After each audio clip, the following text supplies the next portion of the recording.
Okay. Media మిత్రులందరికీ నమస్కారం. BRS party శాసనమండలి సభ్యురాలు కవిత గారి బెయిల్ విషయంలో కొంతమంది చిల్లర మాటలు మాట్లాడుతున్నారు. బెయిల్ రావడం అనేది, బెయిల్ తీసుకోవడం అనేది ఆమె హక్కు. ఆ బెయిల్ పైన కొంతమంది బాధ్యతల్లో ఉన్న వాళ్ళు కూడా సోయి లేకుండా మాట్లాడుతున్నారు. ఒకవైపు బీజేపీ నుంచి కావచ్చు, ఇంకోవైపు కాంగ్రెస్ నుంచి కావచ్చు. కోర్టును తప్పుపట్టే పద్ధతుల్లో, సుప్రీంకోర్టునే తప్పుపట్టే పద్ధతుల్లో వాళ్ళ తెలివి తక్కువతనాన్ని, వాళ్ళ మూర్ఖత్వాన్ని బయటపెట్టుకుంటున్నారు. వాస్తవానికి ఈ కేసు విషయంలో మేము మొదటి నుంచి కూడా చెప్పినాం, ఇది ఇంత నిరాధారమైన కేసు. అసలు ఎక్కడ ఎటువంటి నేరమే జరగలేదు, తప్పే జరగలేదు. కేవలం ఒక బీజేపీ ఎంపీ చేసిన ఆరోపణలు తీసుకొని సిబిఐ, ఈడీలు ఒక చెత్త కేసు నమోదు చేసినాయి. బహుశా నాకు తెలిసి చరిత్రలో ఈడీ, సిబిఐలు చేసిన పరమ చెత్త కేసుల్లో ఇది ఒకటే ఉంటుంది, లేదా ఇది నెంబర్ 1 ఉంటుంది. ఈ కేసు ఎక్కడ ఏ చిన్న ఆధారం లేకుండా, ఎక్కడ ₹1 మాది నష్టం జరిగింది అని ఎవరు కాంప్లైంట్ ఇవ్వకుండా, మా డబ్బులు ఏదో బ్యాంకుల నుంచి ఎవరో తీసుకుంటారని ఇంకోరు చెప్పకుండా, లేదా ఎటువంటి నగదు దొరకకుండా, ఈ పలానా బ్యాంక్ నుంచి పలానా బ్యాంక్కి ఏదైనా అక్రమంగా ట్రాన్స్ఫర్ అయిందనే ఒక ఆధారం లేకుండా, ఏది లేకుండా మూపబడ్డ కేసు. కేవలం పార్లమెంట్ ఎలక్షన్ల సందర్భంలో ఇక్కడ కేసీఆర్ గారిని, అక్కడ కేజ్రీవాల్ గారిని ఇబ్బంది పెట్టడం కొరకు మోడీ అండ్ కో కలిసి చేసిన కుట్రలో భాగం వచ్చిన కేసు తప్ప ఇది వాస్తవానికి ఏం ఆధారాలు లేవు. నిన్న మనం చూసినాం సుప్రీంకోర్టులో వాదనల సందర్భంలో సిబిఐ, ఈడీకి సంబంధించిన న్యాయవాదులు ఏ రకంగా ఇబ్బంది పడ్డారో మాట్లాడడానికి, చెప్పడానికి, ఆధారాలు లేని ఆధారాల కొరకు ప్రయత్నం చేసి ఎట్లా వాళ్ళు సతమతమైనా మనం చూసాం.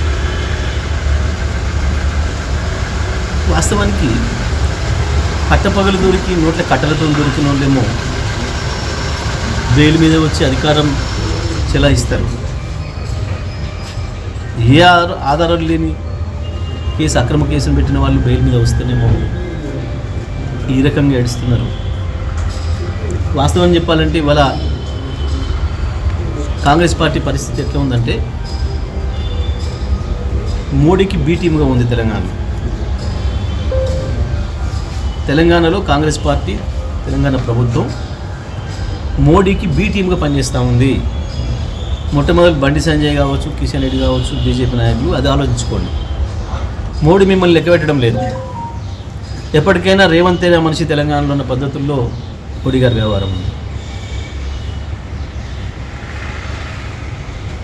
వాల్మీకి కుంభకోణం కేసులో ఇంత స్పష్టంగా 180 కోట్ల రూపాయలు బ్యాంకుల ద్వారా మారి తెలంగాణకు 45 కోట్ల రూపాయలు పైగా వచ్చి, స్వయంగా కాంగ్రెస్ పార్టీకి సంబంధించిన నాయకుల అకౌంట్లలోకి కూడా వచ్చి అక్కడ ఆధారాలను రెడీగా ఉంటాయి. ఎందుకు నోరు మెదుపుతలేరు కిషన్ రెడ్డి కావచ్చు, బండి సంజయ్ కావచ్చు, బీజేపీ రాష్ట్ర నాయకులు ఎందుకు మాట్లాడతలేరు? ఎందుకు రేవంత్ రెడ్డిని కాపాడే ప్రయత్నం చేస్తున్నారు? ఎందుకు తెలంగాణ కాంగ్రెస్ని కాపాడే ప్రయత్నం చేస్తున్నారు? ఇది ప్రజలందరికీ కూడా అర్థమవుతుంది. తెలంగాణ కాంగ్రెస్ మోడీ బీటింగ్ తప్ప ఇంకొకటి కాదు. అందుకే ఇద్దరు కలిసి ఇప్పటికి కూడా వాస్తవానికి ఇవాళ రాష్ట్రంలో అధికారంలో ఉన్న కాంగ్రెస్ పార్టీ పైన, దాని ఫెయిల్యూర్స్ పైన మాట్లాడాల్సిన బీజేపీ ఇంకా కేసీఆర్ పైన అక్కసు వెలగక్కుతుంది.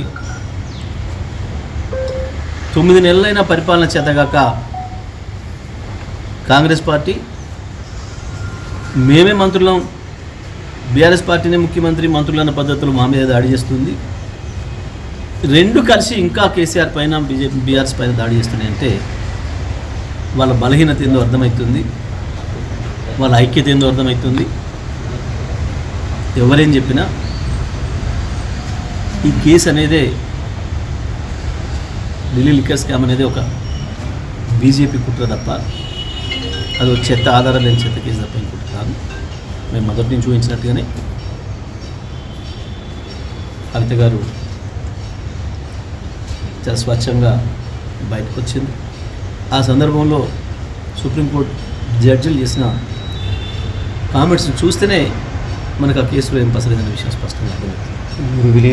నేను ఏమంటున్నా, ఇక్కడ మాకు స్కోపే లేదు విలీనాల గురించి, పొత్తుల గురించి మాట్లాడడానికి. ఎందుకంటే ఇక్కడ ఉన్నది మోడీకి ఏ టీం, బి టీం, ఇక్కడ రెండే ఉన్నాయి. ఇక్కడ ఎప్పుడనేది సమస్య, రేవంత్ రెడ్డి మోడీతో ప్రత్యక్షంగా ఎప్పుడు కలిసడం అనేది సమస్య తప్ప ఇక్కడ ఇంకా చర్చ లేదు. కాంగ్రెస్ పాపం అది తెలియక సంజయ్, కిషన్ రెడ్డి, ఇతర బీజేపీ నాయకులు ఎగిరి పడుతున్నారు. కానీ వీళ్ళని అసలు లెక్కనే పెట్టడం లేదు. మోడీ వీళ్ళ నాయకుల కింద లెక్కే తీసుకోవడం లేదు. ఎప్పటికైనా ఈ రాష్ట్రంలో నాకు రేవంత్ రెడ్డి అంటూడే నాకు బలం అనే పద్ధతుల్లో మోడీ వ్యవహారం ఉంది. మొన్న ముఖ్యమంత్రిని చేయడానికి కారణం మోడీనే. అందరికి కూడా తెలిసి మోడీ ఫ్రెండ్ ఇంకో ఆయన ఉంటాడు, వాళ్ళే తప్ప రేవంత్ రెడ్డి కాంగ్రెస్ పార్టీ ఛాయస్ కానీ ఇక్కడ మోడీ ఛాయస్ తెలంగాణ కాంగ్రెస్ విలీనం కాబోతుందంట. మొత్తం టోటల్గానే తెలంగాణలో కాంగ్రెస్, బీజేపీ రెండు ఒకటే అయితే అందులో సందేహం లేదు. రెండు మోడీ టీంలోనే ఉంటాయి, ఏ టీం, బి టీంలో ఉంటాయి. బీఆర్ఎస్ కాదు. ఎప్పటికైనా కేసీఆర్ని చూసే భయపడుతున్నది బీజేపీ, కాంగ్రెస్ అనే విషయం మనకు స్పష్టంగా అర్థమవుతుంది. లేకపోతే ఎక్కడన్నా చూసిందా ఈ విడ్డూరం? ప్రతిపక్ష పార్టీ అధికార పార్టీని విమర్శ చేస్తారు.